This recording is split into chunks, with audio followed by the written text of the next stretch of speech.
Causes of hostility, American unpreparedness, Jefferson's peace policy, irritation engendered by facilities for naturalization, the Milan and Berlin decrees and the orders in council, hardships brought about by the edicts, Cleveland's experiences, Basil Hall's testimony, British seamen in the American Marine, American seamen pressed by the British, Berkeley's order, affair of the Leopard and the Chesapeake, Jefferson's commercial war, Napoleon's duplicity, British blockade of the American coasts, affair of the President and the Little Belt, declaration of war, indifference to the American people, British overconfidence, efficiency of the United States Navy, ships of the United States, tonnage and armament, superiority of the American frigate, the American personnel, British seamen in the American Navy, poorness of British gunnery.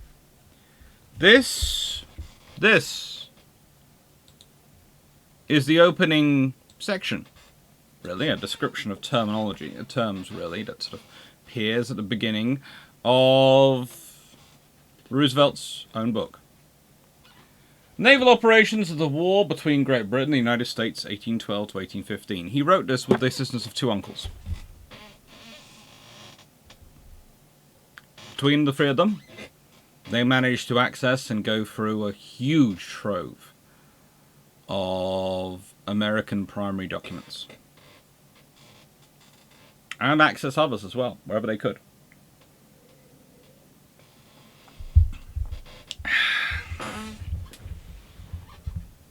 When he became the 5th ever Assistant Secretary of the Navy in 1897, 19th of April,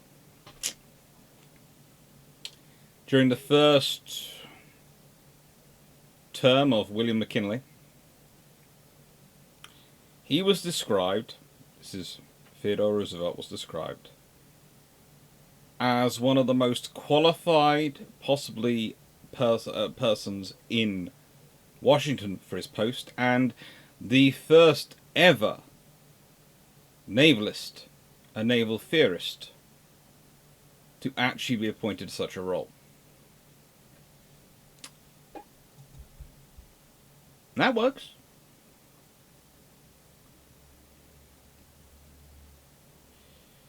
So,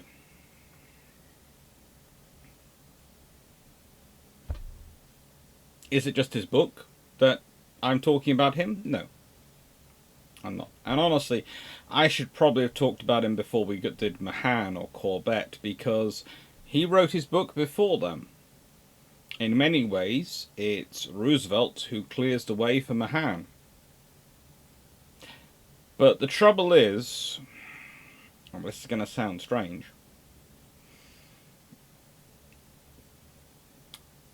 as much as Mahan and Corbett evolved their time periods, Roosevelt doesn't have to rely on persuasion to evolve and implement his policies. No, he becomes Assistant Secretary of the Navy. He becomes Vice President and then President of the United States. And he serves as President of the United States for nearly 8 years. 14th of September 1901 to the 4th of March 1909.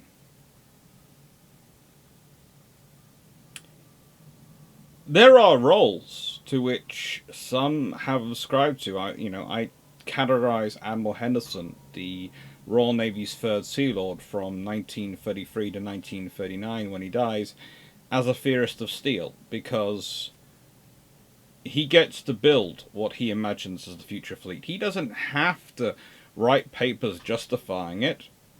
He has to persuade the government, but, to be fair, they mostly will let him do whatever he wants as long as he stops telling them, how do I put this, confusing them.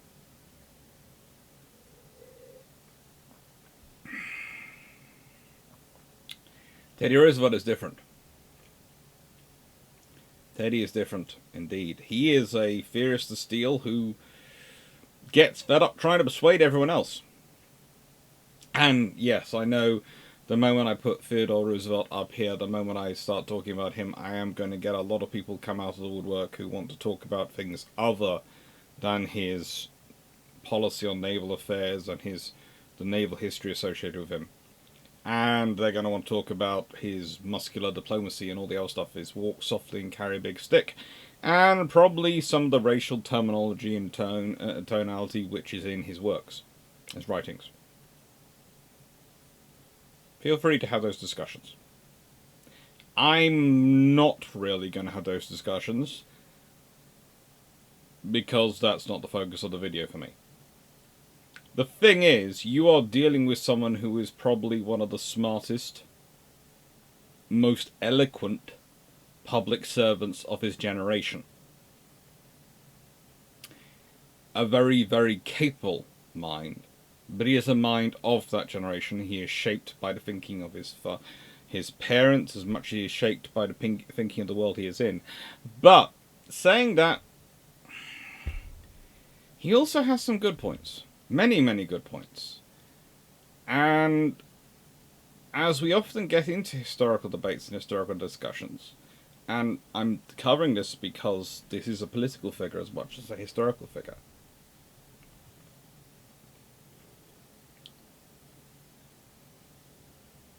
there is always a desire in life to wish you know then what you know now. Wish you knew in the past what you know now. We sometimes project that further back than ourselves even. We wish the people in the past, especially the people we look up to or should look up to because of the station they held, knew then what we know now. That they had the same understanding and worldview then as we do now. And the thing is, evolution doesn't work that way.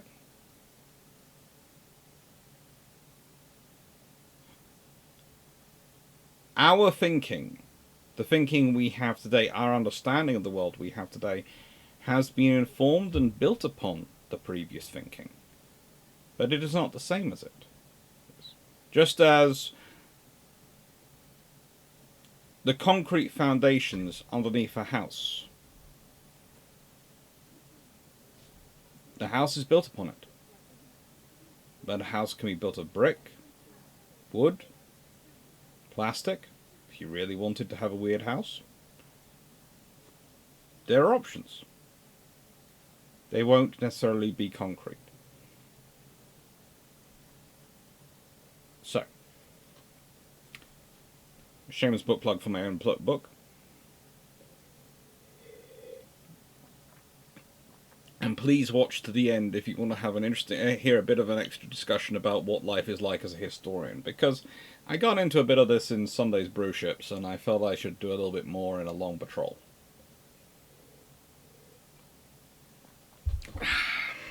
So, Theodore Roosevelt. Now, first thing is first, you have to understand that this is a man who absolutely does understand naval diplomacy and deterrence. We'll be talking about some of his actions done in his career as president and all the things that happens in that, but it's worthwhile considering it now from this perspective. As such, one of the first rules or understandings of naval diplomacy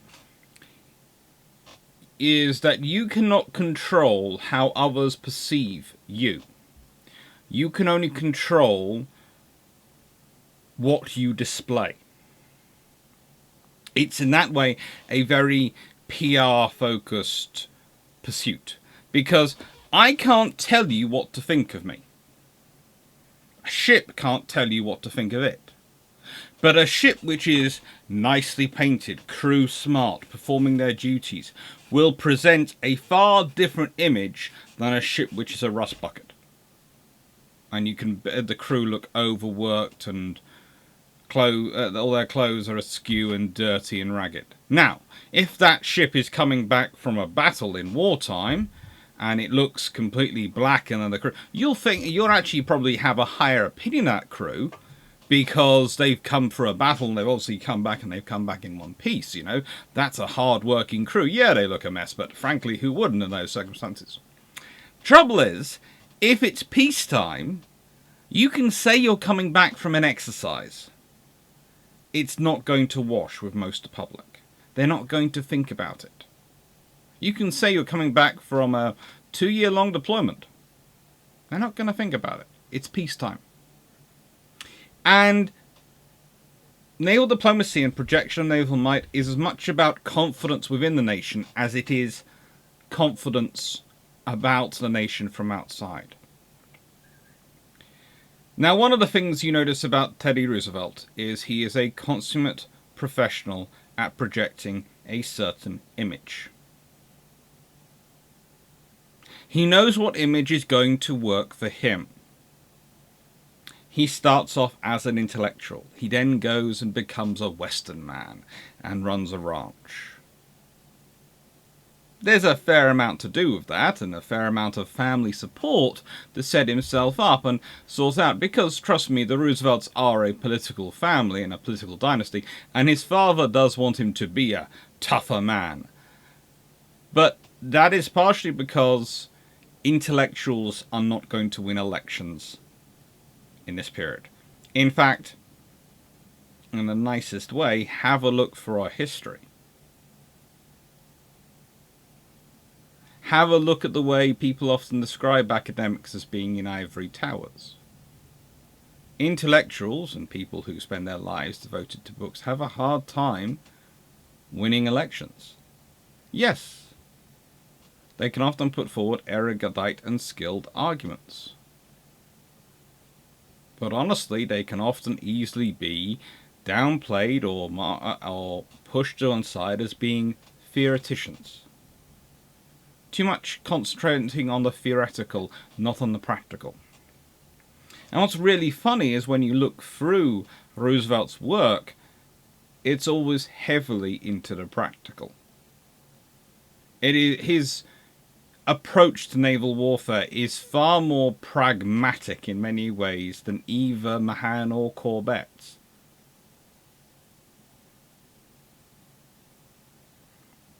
Despite having probably a more similar background in many regards to when he started writing history to Corbett than to Mahan, and his military service having actually been as a commander of a cavalry unit.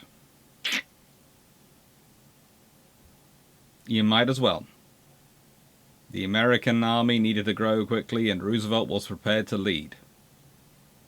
And frankly, he turned out to be fairly decent at it. It's one of the things he did become between being the Assistant Secretary of Navy and becoming Vice President.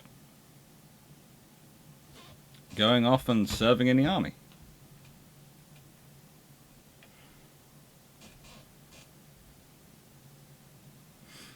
He'd already served in the army, though, 1882 to, or I think it was 1886.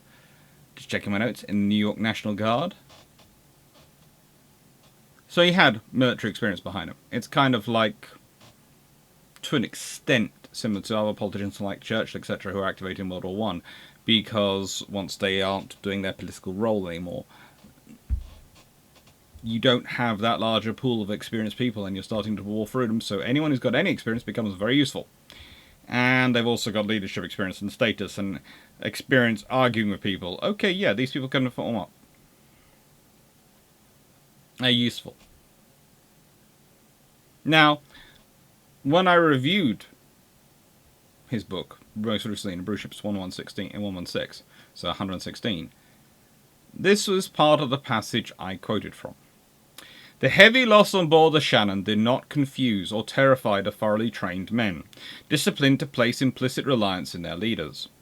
A somewhat greater loss on board the Chesapeake disheartened the raw hands amongst the crew, and created such confusion that there was no immediate readiness to remedy any temporary disaster. Whilst even the officers being new to one another, and to the ship, and some of them very young, were not able to do their best.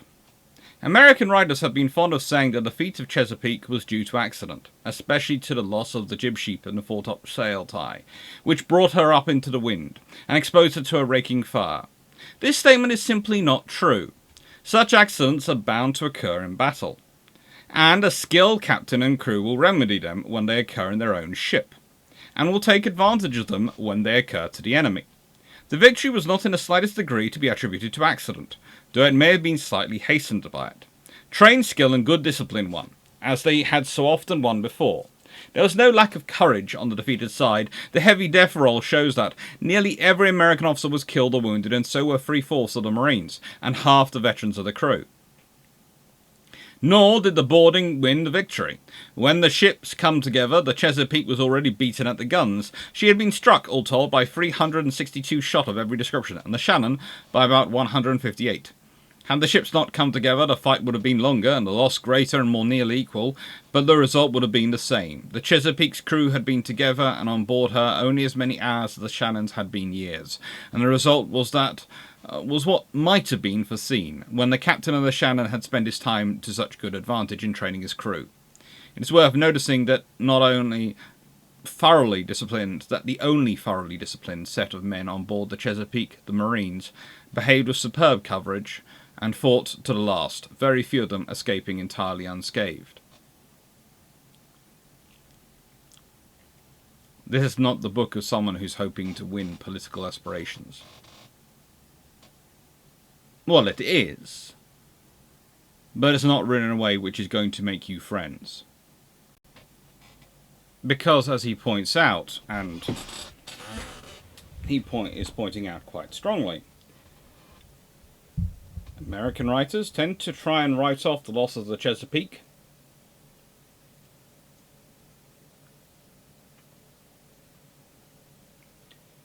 to accident, to bad luck.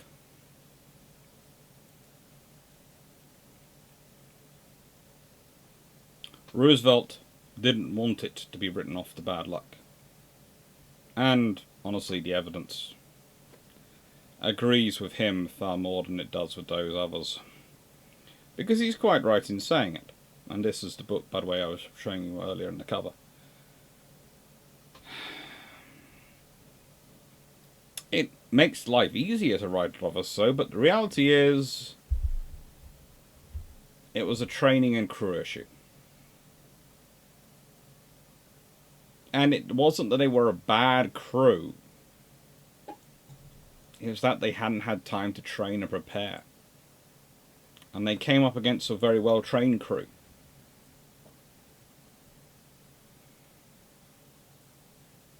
And you have to realize that Roosevelt keeps drawing links with this and the then current state of the Navy, the current issues the Navy faced, the current world of the United States. The whole way through, he is drawing links between them and the Navy as it was in 1812. In fact, a nice little quote from Hendricks's book, that's Henry Hendricks's book, Theodore Roosevelt's Naval Diplomacy, has this in it. Our Navy in 1812 was the exact reverse of our Navy is now, in 1882. We now have a large number of worthless vessels, standing very low down in their respective classes. We then possessed a few vessels, each unsurpassed by any foreign ship of her class. It's a nice way of writing. We had very large, heavy frigates. We had no ships of the line. To bring up our Navy to the condition in which it stood in 1812, it will not be necessary, although in reality both very wise and very economical, to spend any more money than at present. Only instead of using it to patch up 100 antiquated hulks, it should be employed in building half a dozen ships of the most effective model. He likes to draw many, many links between the two. Why is he holding up the War of 1812? Why is he holding up the Navy of the 1812 as an example to the United States? Because he feels that in the previous 76 odd years,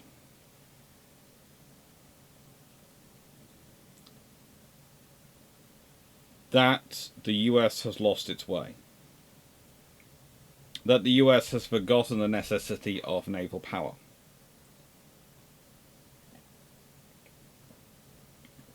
And that it is applying it in the wrong way, that which it is applying. It is concentrating on maintaining a number of worthless hogs. It's not training them as they need to be trained. It's not working them as they need to be worked. And it's not justifying them as they need to be justified. In other words, they are failing as a naval power. And he's using the War of 1812 and a very frank account and assessment of the War of 1812 to illustrate this.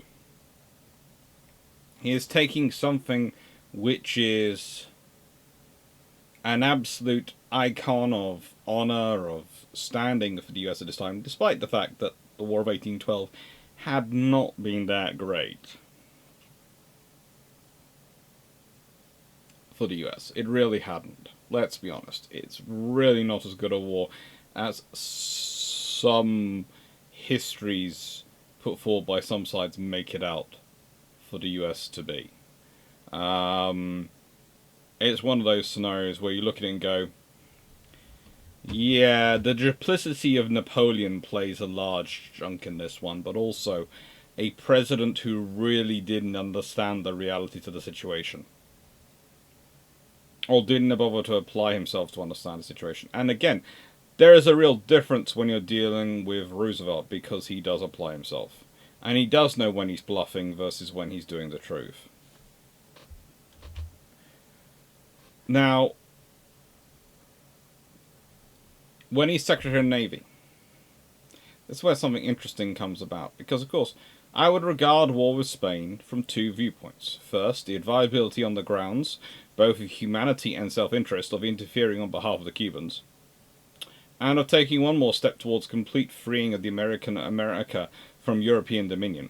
Second, the benefit done our people by giving them something to think of which is not material gain, and especially the benefit done of our military forces by trying both the Navy and the Army in actual practice.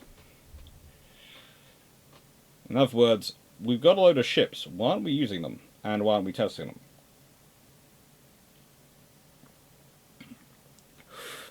Now, this is where Roosevelt tends to cause some confusion, because some people treat his language and linguistics as being eager or keen for war, as enjoying war, as wanting war.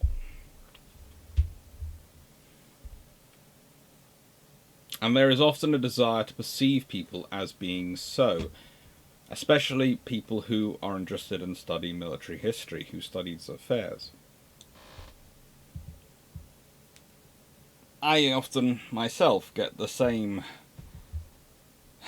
allegation made about myself, that I glorify war, that I enjoy it. There is a difference between finding the history of war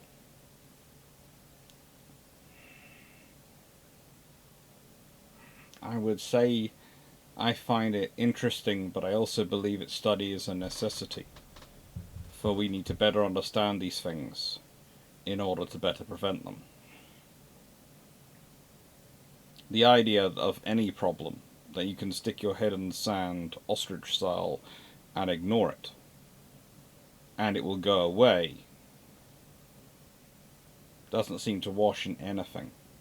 And why people consider it to be the case with warfare, which is as much the worst as it is the best in humanity, in terms of what it brings out, and in terms of the reasons for why it often takes place.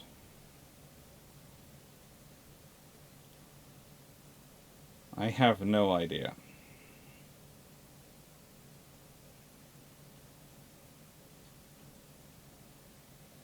It's a very easy way to try and undermine someone who studies it. It's a very easy way to make an argument against them. It's a very lazy way.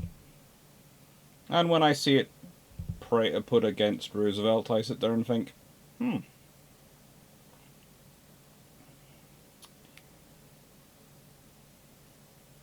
doesn't quite fit.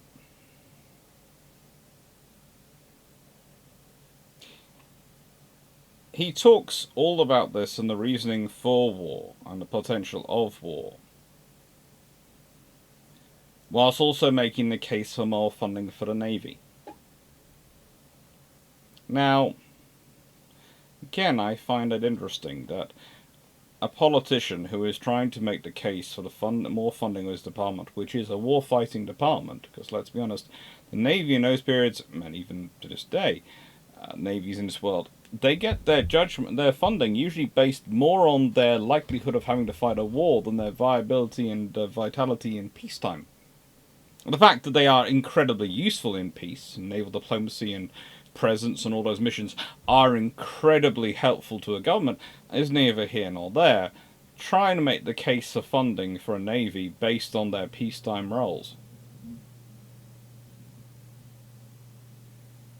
They might do peacetime roles 99 times out of 100 on any in terms of operation numbers, but try making the case and see how far you get. You can't.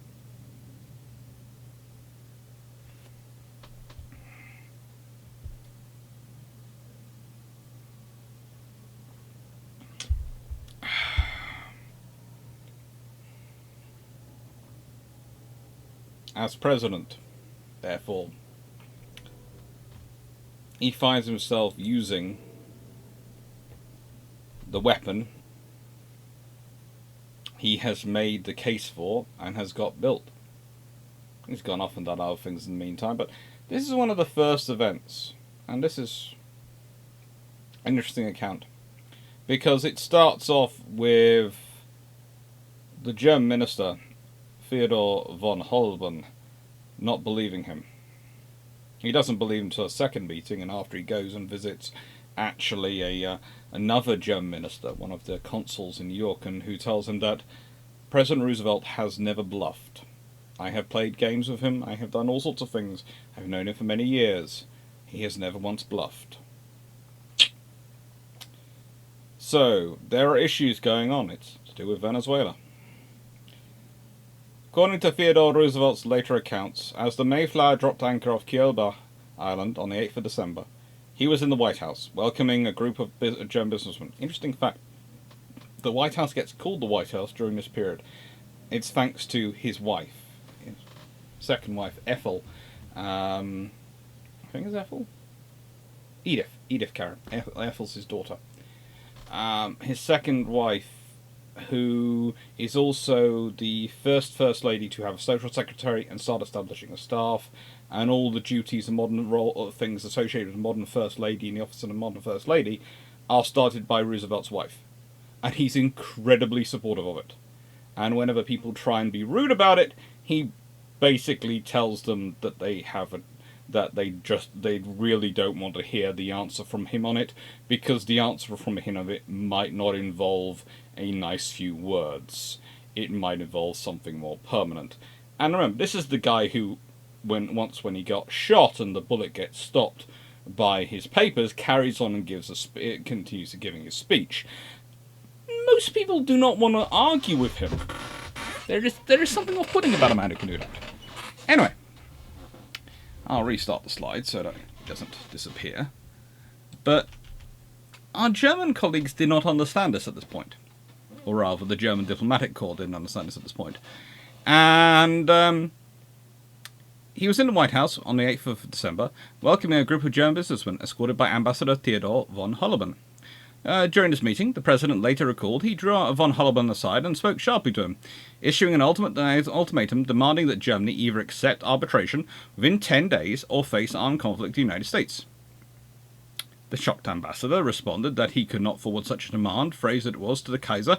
Apparently, von Holben left the room convinced that Roosevelt was bluffing. He would not have been so certain, this is all from the lovely book next to me, Theodore Roosevelt's Naval Diplomacy, he would not have been so certain had he been aware of the decisions and directions of Admiral Dewey during the period of 9th to 18th December 1902. And this is the point that's going on. Roosevelt has issued his statement. He has made his point. He already has forces in motion to back up his point. As Hendricks writes, naval professionals will quickly discern with the stark events that occurred over next week half the differences between a well-executed winter exercise and the actions of a veteran combatant commander preparing his forces for war. Background analysis also reveals the blunt hand of America's relatively new chief diplomatist and commander-in-chief. Unlike previous exercises, which focused on individual naval squadrons, the 1902 free maneuvers gathered every available battleship, cruiser, and torpedo boat in the Atlantic. By combining North Atlantic, South Atlantic, European, and Caribbean squadrons, Dewey was able to marshal 53 ships to counter the 29 ships available to Britain, Germany, and the Caribbean. Although this number may seem excessive, it was necessary, in Roosevelt's mind, to demonstrate an ability on the part of the United States to concentrate an overwhelming force in its claimed zone of influence. Both Germany and Britain possessed larger navies than the United States, but they would have had to strip units from other critical areas of their empires, leaving trade routes vulnerable to disruption, in order to exceed the combined American fleets. Assembling such a force would take weeks in which Roosevelt would be free to exercise his diplomacy. Now, that's a very nice way of putting it. But also I think Roosevelt has another bit of a knowledge up his sleeve. Because Roosevelt has a closer relationship with Britain than probably at least any of the previous presidents for a while. And there seems to have been some discussions, although I'm never quite sure how detailed they are, and I know others have studied more and have found not that much information about them. But I think possibly the Americans had already had it communicated to them in some way or fashion that the main reason the British were involved with the Germans at this point were to stop the Germans being excessively problematic and causing trouble. So the thing is, Roosevelt needs enough force to allow the British to persuade the Germans to back down. Because if it comes to it, it probably would be the Americans versus the Germans, and the Brits wouldn't get involved. And the Brits would just stop it by saying, well, Germany's not going to get any coal to get across the Atlantic. And whilst Germany does have coal, they don't have as good a coal as the British do. And they don't have the supplies, and whilst their fleet could theoretically cross the Atlantic, they don't have the territories on the other side of the Atlantic to support their fleet. They need British, or preferably British, facilities to do so. Britain wouldn't give them. And vice versa for the Americans coming the other way. And we are talking about a nation which then unofficially supports the Great White Fleet in its global wanderings. Why? Because it serves British political interests if it does so. Germany is a problem. The Kaiser is an issue. The rising power of Germany and Germany trying to become a naval power is something which is even noted at this point in time.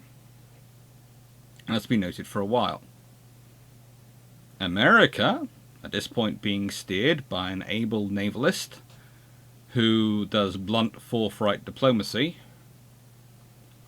and who basically seems to have a view or understanding of the Monroe Doctrine, which is along the lines of, you don't interfere in my area, I won't muck around in your area.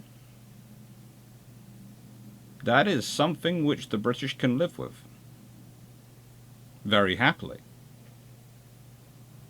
And again, there is a subtlety going on here. Yes, there is a blunt approach going on. Yes, Roosevelt is being blunt. But sometimes you need that. Sometimes you need to be blunt. And honestly, his naval theory, his theory of the Navy, now not just his theory of naval diplomacy, but his theory of the Navy, put bluntly, is have good ships, make them well trained.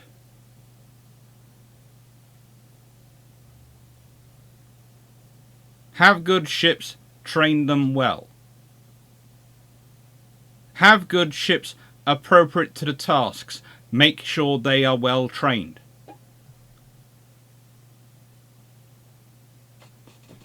It doesn't matter how many ships you have. What matters is you have the right number of ships for you, and that those ships' crews are well trained.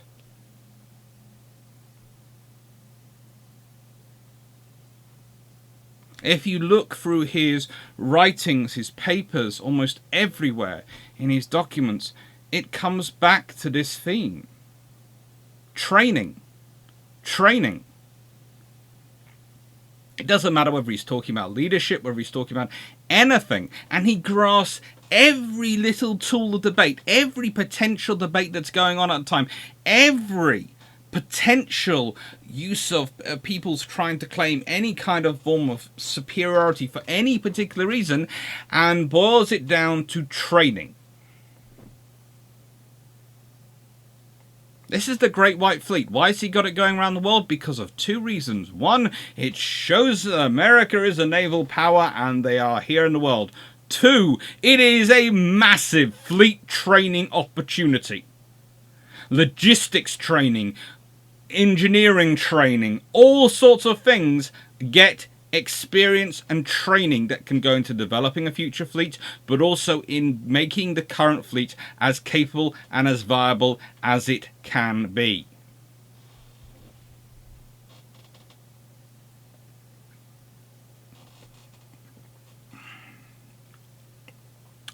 Training.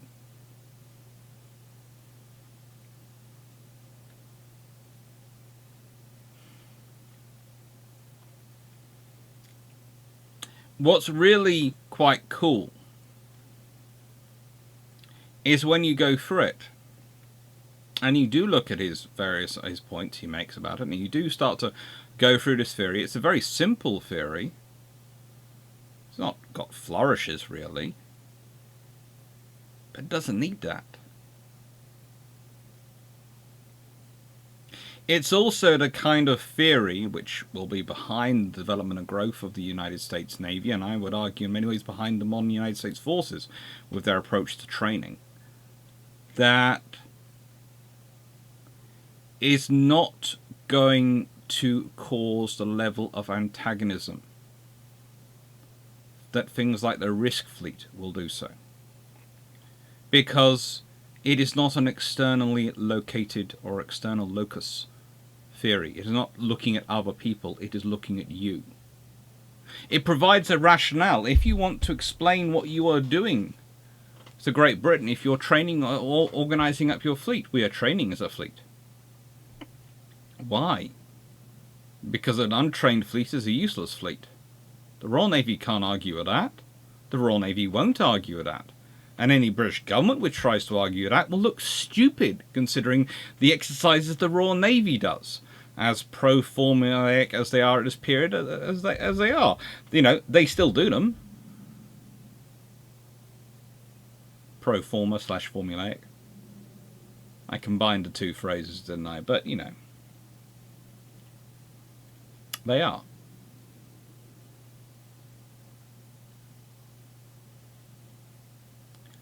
This is a rationale which other powers cannot take offense at, but which can also justify a lot of strength.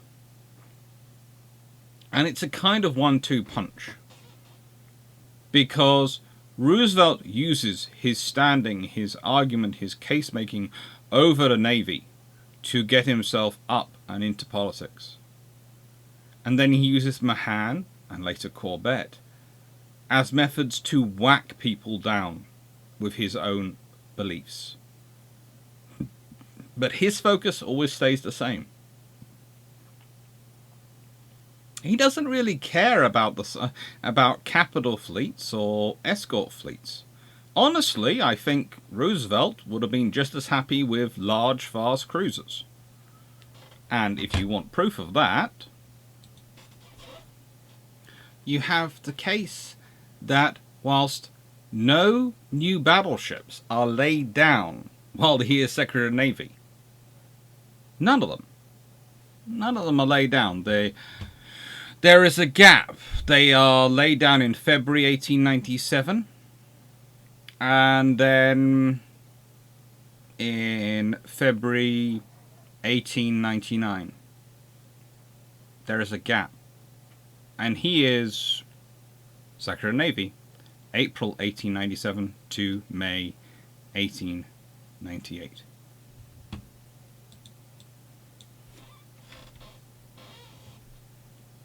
That is when he's Secretary of the Navy.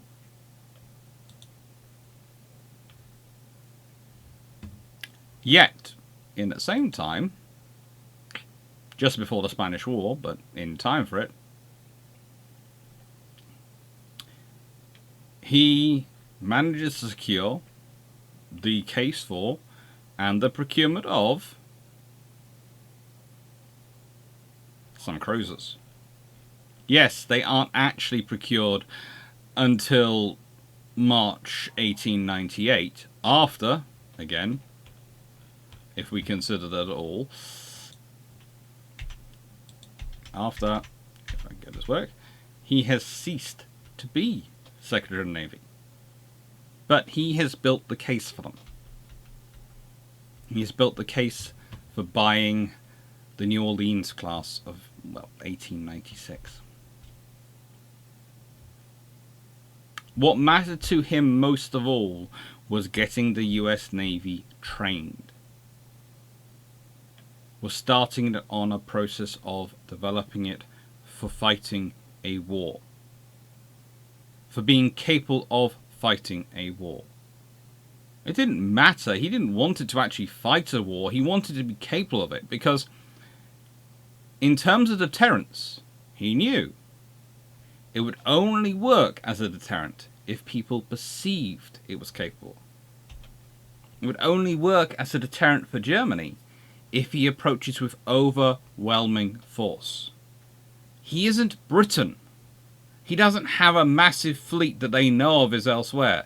Not even Germany, which has a larger fleet, but less capable in some ways, and probably not really suited to crossing the Atlantic in large numbers, especially not their torpedo boats.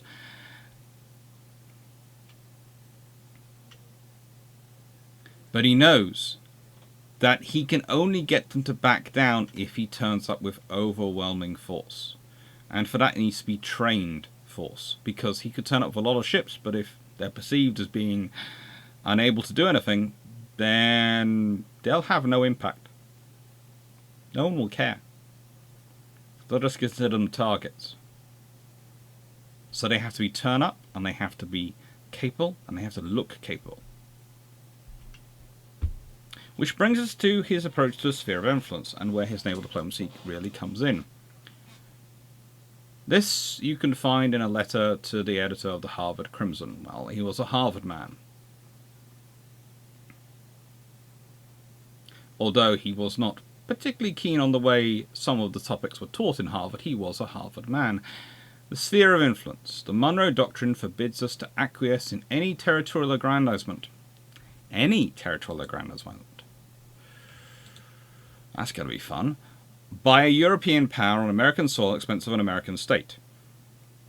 If we permit a European nation, in each case itself, to decide whether or not the territory which it wishes to seize is its own, then the Monroe Doctrine has no real existence. If Harvard men wish peace with honor, and peace with honor is an important phrase at this point, because just as Teddy Roosevelt didn't like to bluff, although he did, but he never bluffed that people caught him out with it. And let's be honest, a naval war versus both Britain and Germany, despite whatever assertions and messages might have gone through back channels between Britain and America, that is not something he wants to really contemplate at the time. Those two combined, that would be a big problem for America at that time. As capable as America is, as much as it is a sleeping giant, the fact is his predecessors had not done the work necessary to maintain infrastructure or support things. The wider nation was not in the state it needed to be. It's one of those things. America has a lot of potential for a long time. They don't live up to that potential because of infrastructure. Because they don't invest in it. One of the interesting things about World War II is, of course, the New Deal invests a lot in infrastructure. A huge amount in infrastructure. And that infrastructure is essential to American World War II. To America's viability in World War II. And if you're looking at countries today which are seemingly in issues or financially not doing as well as they perhaps should be, then my advice is always to first check out their infrastructure. Because if that hasn't been being invested in or maintained for years, then you will find that is where usually the issues lie. Now,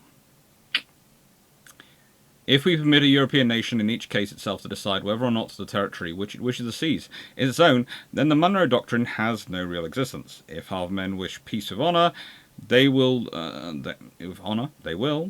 demand that our representatives insist upon the strictest application of the Monroe Doctrine, and will further demand that immediate preparation be made to build a first-class navy. Ooh. And he's writing that in 1896.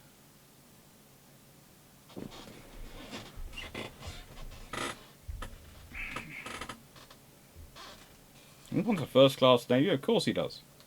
He's naval secretary. But also, he's wanting peace of honour.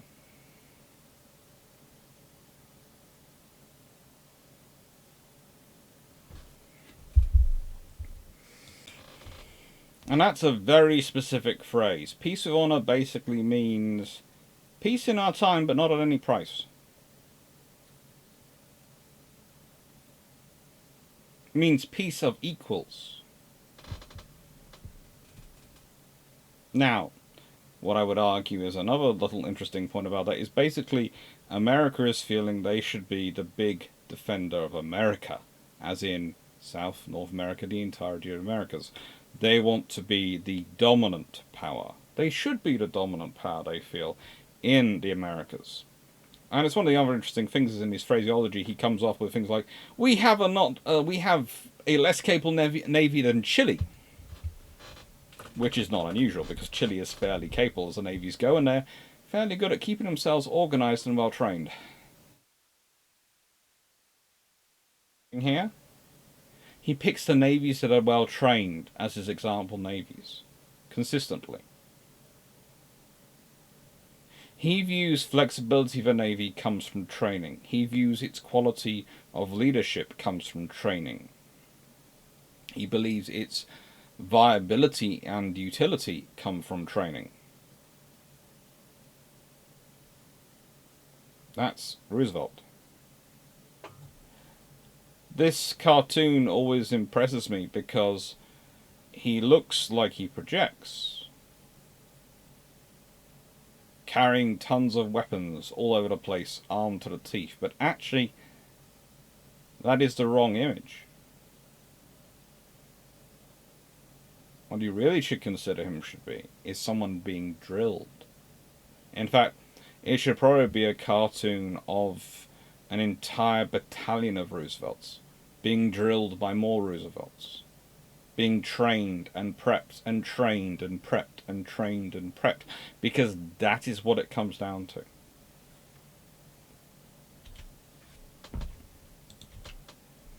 So, what is his legacy? Well, here is the quote I've got, this paragraph from the end of the 1812 book. And I enjoy reading it. What is true of the ships of one sea power is as true of the navies of all sea powers. No education will fit a coward, a fool, or a weakling for naval life. But as a rule, the war fleets of great nations are neither commanded nor manned by cowards, fools, and weaklings. And among brave and intelligent men of different race stocks, when the day of battle comes, the difference of race will be found to be as nothing when compared to the differences in thorough and practical training in advance. So,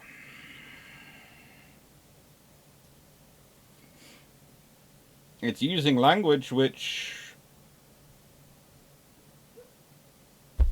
well, is often used by people who want to make less than savoury points, and points which today would hopefully hold no water with anyone. However,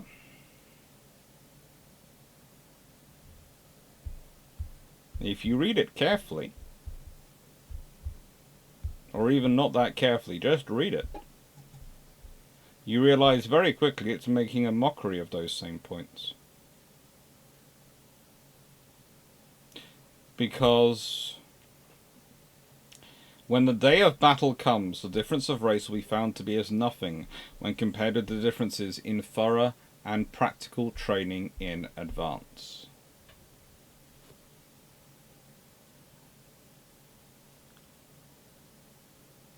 In a way, it builds you up. It feeds into the image which quite a lot of people like to think of as martial, the military person, being brave, being smart, being capable.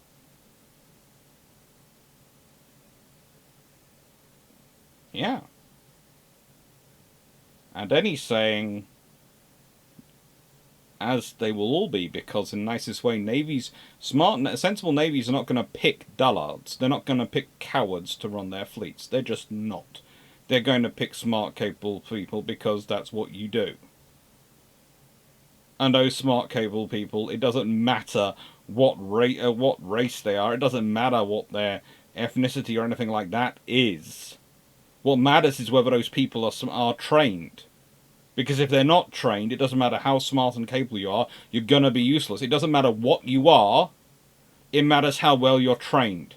It matters how well you're prepared. Because if you haven't been prepared, you're basically being sent to your slaughter. If you have been well trained and well prepared, then the difference in the fight is going to come down to between you, how well you have been trained, versus how well your opponent has been trained. It's nothing new. Roosevelt is not saying something startling.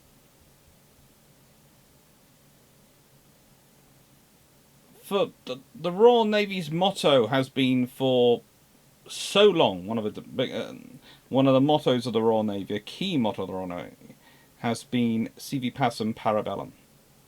Those who seek peace prepare for war.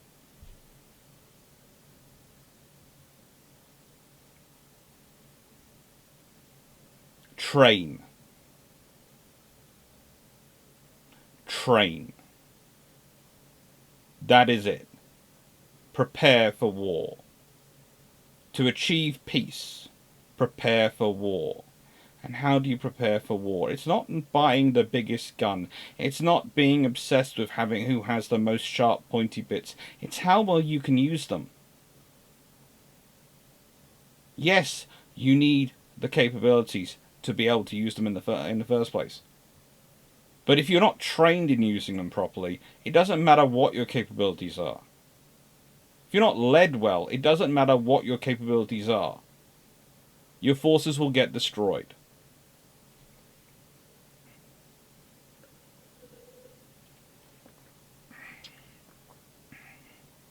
That's Teddy Roosevelt. There are many things about him which are interesting to say the least. But one of the best things about him, one of the things I find most to respect him, is that he was prepared to put his money where his mouth was. And instead of focusing on spending money on buying big fancy ships and things he could go to launches of and shout and holler about how great he is because look at what he's building, he focused in on training. And thanks to him, the US Navy is largely prepared for the Spanish-American War. They're more prepared than pretty much any other service.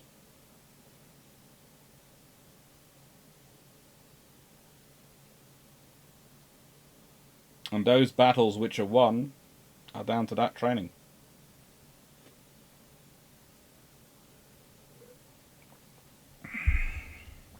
So what else have we got coming up? Well, next week we have Building the Fleets of Lisa, which I do have the book of somewhere around here, which I've been using today to help write some of the parts. And the week after that, well, we have battle cruisers leading up to World War One. I will say now that my weeks with Justin Craig have been switched around, so the key ship series will be shifting weeks, but don't worry, more about that to come later. And, well, as you can see, there you go, I've shifted them to there. This week we have David Forthwaite's Patreon 80, the most annoying and damaging myths about the Royal Navy in the treaty years in World War II. And then next week we have Patreon 81, Michael 66, at which point in the Age of Sail did the Royal Navy come closest to losing, or actually lose, naval superiority? What happened? Oh, that's going to be a fun one. Alright then. And I promised a bit more of a discussion about being a historian to end this often. Because in Brew Ships 116, I think it was, and I think it was 116, I said I've worked out that before taxation I need roughly £36,000 of income a year. Which seems a lot in a country where the average income is pretty much roughly £31,000 a year. Now, there are some external extra reasons to do it, but there's also the fact that this is what I'm saying as income. Not living money, and this is income before tax. So, you don't pay tax on top of that. But some of the expenses you have, let's see self-publishing.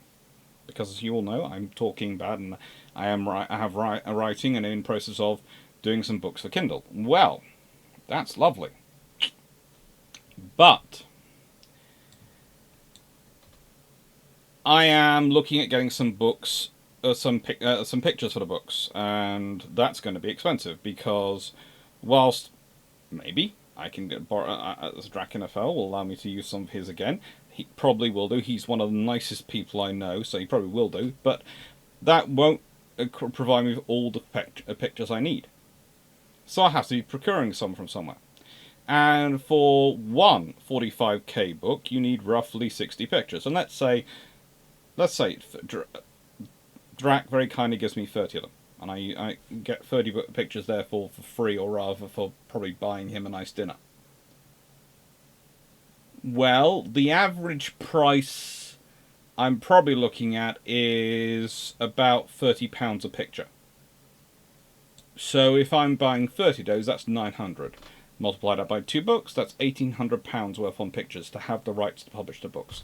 And the author has to do this. There is a perception sometimes that it's the publishing company which does it, and in some contracts it does happen that way, but with historians, and especially then in self-publishing, it's usually us who have to buy them. For all the pictures that are not Drac NFL pictures in my book, Trials, Battles and Darings, I've had to pay for. I've had to pay for those rights. I have to have them logged and registered, and I have to be able to prove that I have paid for the right to use them. And sometimes it's pretty darn sketchy. Honestly, there are some sources out there which are pretty darn sketchy in terms of where the money's going and whether or not it's really true. But they're the only source of that picture, and that's the one you have to use. So you hope to take PayPal, and you are very careful about where the money comes from. But that's upfront money. Then there's editing. Now, as I've talked about this before, I'm preparing books for Kindle. They're great. It's lovely. There is software you can buy and you can learn how to use it, but I've looked at the software on a friend's account who has the software already, and I've looked at it, and it's sufficiently complicated to make sure it's writing, you get the pictures in the right places. And this is especially a problem with pictures being added into books and all sorts of things, and it all set up nicely and correctly and have all the things you wanted to have it in, I wanted to have in it. We're talking a complicated job. Now, yes, I could pay once. I could pay for the software in a yearly allowance, and I could take a month to learn how to do it. But at the moment, I can't afford to really take a month off work and other things, and do that, as well as having had the month wandering around for June to go to Australia, because that would be a second month. Research trips, and I'll be going over. This is actually a research trip I did. Not recently, but it's another one, and it's basically me projecting that same research trip and going through and costing it now. Writing, editing, they all take time. And that's all time when I'm not doing something else. So when I'm not actively earning other money in other things. So I need to earn enough money, this will sound strange, to not only pay those bills, but also earn enough money to not work. So I have to be able to pay for going to and from work and all those other things. And again, a lot of teaching, lecturing posts don't give or are terrible at giving expenses.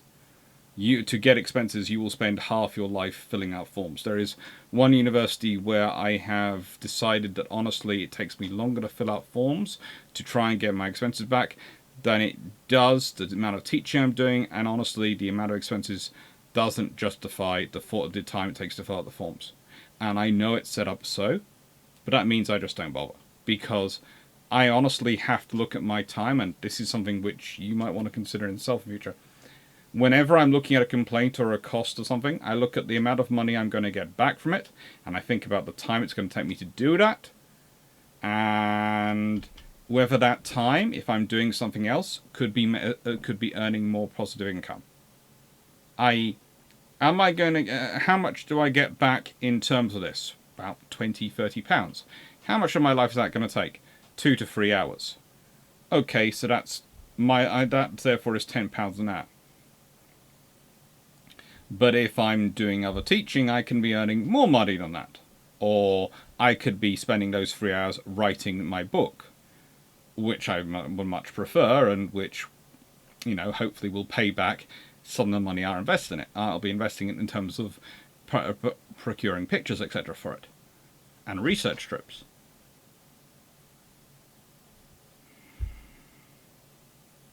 Now, sometimes they have very simple and easy to quick to fill in forms, and there is one university I love because I literally send in a picture of the train ticket and the figure written in an email to the person who's my line manager, and it's paid.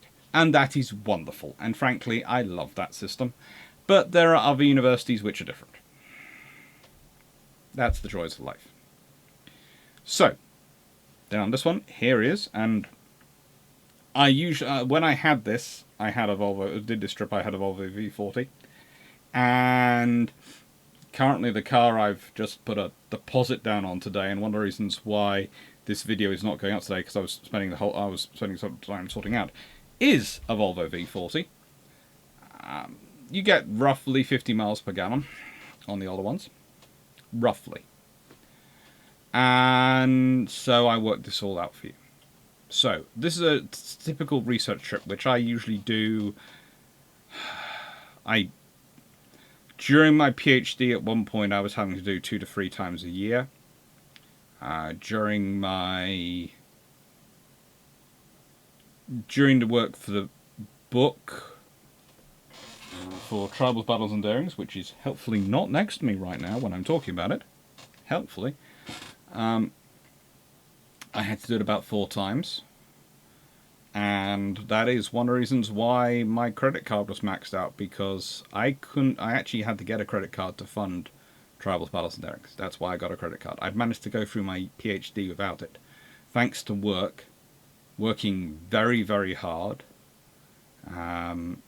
as different roles, teaching for Justin Craig, doing teaching at university, teaching at 2 universities at the same time, doing an after-school teaching program, doing some IT work, doing some all sorts of report writing and article writing. I managed to get through without needing a credit card, but unfortunately some of those things had cut down, taken a downturn, and rearranged when it came to putting together Tribals, Battles and Darings, so I ended up having to use a credit card to help fund it. And as you can see, this trip would work out today, in today's money, at today's current petrol side prices. The average motorway price is £1.66 per litre. And yes, you can go off the motorway and try and find petrol elsewhere off the motorway while you're driving up and down. You can, but that takes time, which adds on to the length of the journey. And so that's the driving. It's roughly 5.5 hours of driving from Epsom to Newcastle. It's roughly 3 hours from Newcastle to Glasgow. I expect to go for about 5 seasons, no matter what year, time of the year you're going through. On that route, Glasgow to the Wirral, roughly 4 hours. Wirral to Epsom, roughly 4.5 hours. Sometimes quicker if you go to toll roads. Really, sometimes is. And so that'll be roughly 150 quid in petrol. Roughly. And I would say this was very rough, because honestly, I start off in the area which is probably some of the most expensive petrol in the country, and whilst the petrol does go down a bit as you go north, in my experience the M1 and M6 are not exactly the cheapest motorways to drive on. Now, how long does it all take? Roughly 10 days. You start off on the 17th, you get back on the 26th, if I was doing this in August this year. So it'd be Tyne and Wear Archives, 2 days. At them, 3 nights in Newcastle. Then it's drive to Glasgow, 3 nights in Glasgow, 2 days in the archives. Then it's 3 days, again, drive to Wirral, 3 nights, that's 2 days in the Wirral archives. And then get home. Now, here is one of the interesting things. We often have this debate, my colleagues and me, on terms of hotels. And when I say colleagues, I mean academic colleagues. Quite a lot of them will say, especially the younger ones, will go, oh, well, yeah, I'm going to Newcastle at the same time as you. Oh, good. Where are you staying? Travelodge. Okay. It's a lovely place, but it's also noisy as anything. Newcastle is one of the loveliest places in the country to visit, but it's also one of the hen party capitals of the United Kingdom. Hen parties and stag do's. And I have stayed in that Travelodge, and I didn't get a jot of sleep. And I had a frank conversation with an older academic who gave me the advice that you have to start being smart if you want to be an academic for a long time. And sometimes that means saving money where you can and spending money where it's necessary. And one of the things I've never doubted was that having a decent hotel, which has a decent car park, so my car's safe in it, preferably not that massive a mile distance from the archives, so perhaps I can walk to the archives instead of driving to them and not have to find more parking, because none of the archives seem to be near that great a places to park.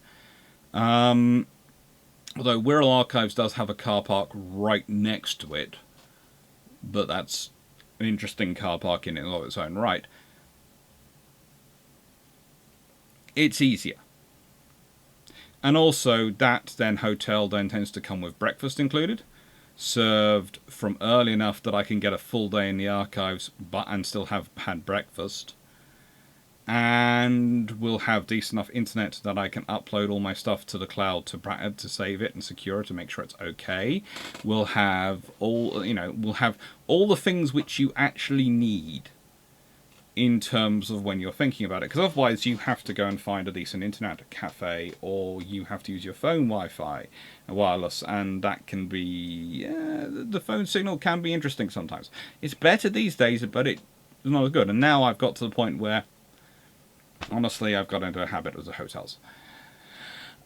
But then on top of that, you then have photocopying, picture licenses. You need to acquire on the route, food, probably a budget of roughly 450 quid for those days as well is going to be needed for that. Because, well, let's put it this way, a picture can cost 25 to 50 quid. You don't need to find 4 or 5 pictures and you've used half of that. Trip comes to roughly £2,000. That's a little bit of an overestimate put in. There's a little bit extra cushion in there, but I worked it out based on the trip I did then and the trips I've done, and I've only done 1 or 2 trips like this since COVID. And honestly, it usually works out as slightly cheaper, but not that much. Basically, I might as well budget £2,000 because I'm not going to be far off it. And for food, mostly I tend to have burgers. I don't tend to have McDonald's burgers. I will admit that. I do tend to go to places in the UK which we consider beef eaters, harvesters. If you don't know them, they're basically chain pubs. They're a chain, a mid-level restaurant, and the burger is definitely not the most expensive item on their menu. But I tend to go to them because they tend to be okay for eating alone. They tend to be quite nice, and the food's okay. And again, one of the things you don't want to get is food poisoning. And big companies like that, whilst they might not produce always the best, most flavoursome food, they rarely give you food poisoning. And you don't want to waste a single day. Basically, the maximum value for that trip is spending the maximum time in the archives. That's what's the important thing. And getting the most out of it, which means I don't want to be tired. Which means I don't want to be worried about my stuff. Which means I don't want to be worried about my car. Don't want to be worried about any of those things. I want to be able to just focus on being in the archives. And that was actually the advice the older academic gave to me. I was looking at going, okay, so yes, you're saving. How much money does it cost less? And it really didn't cost enough less, and still doesn't cost enough less to be worth the while. But yeah, these costs are why I need that. That's the figure of income I know I have to aim for each year. And also why many academics are one book a year, 2 years. They can write the book. I know there's a very good academic, very senior academic I know, who, because of the cost of pictures and various other things, has books sitting written underneath his desk. Literally sitting written underneath his desk. But doesn't want to publish one every year because of buying the pictures, because of buying all those costs. And that's another reason why I use Wikipedia for the pictures I use on the YouTube channel.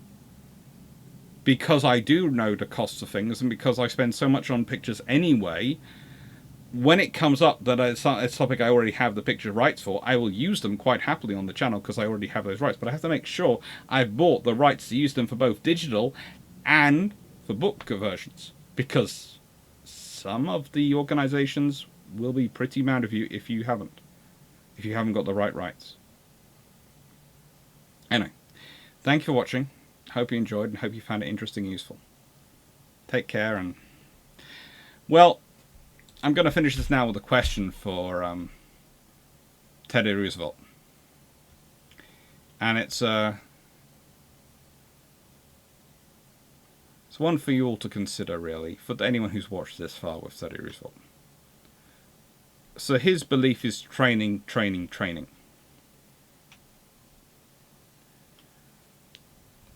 If, and this is a big if he wins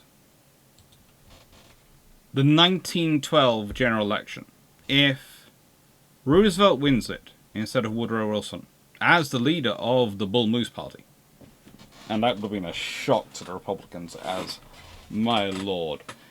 But imagine the world we could live in today. It could be that the political parties in the United States are the Bull Moose Party and Democrats.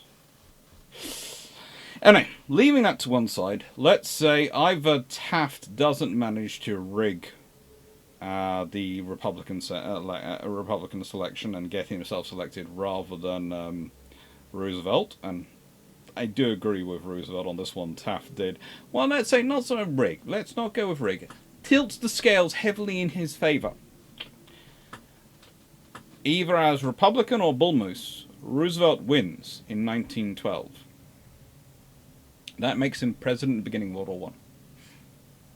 That makes him president at the end of the naval race. How do you think the world changes? How? Thank you very much for watching, and take care.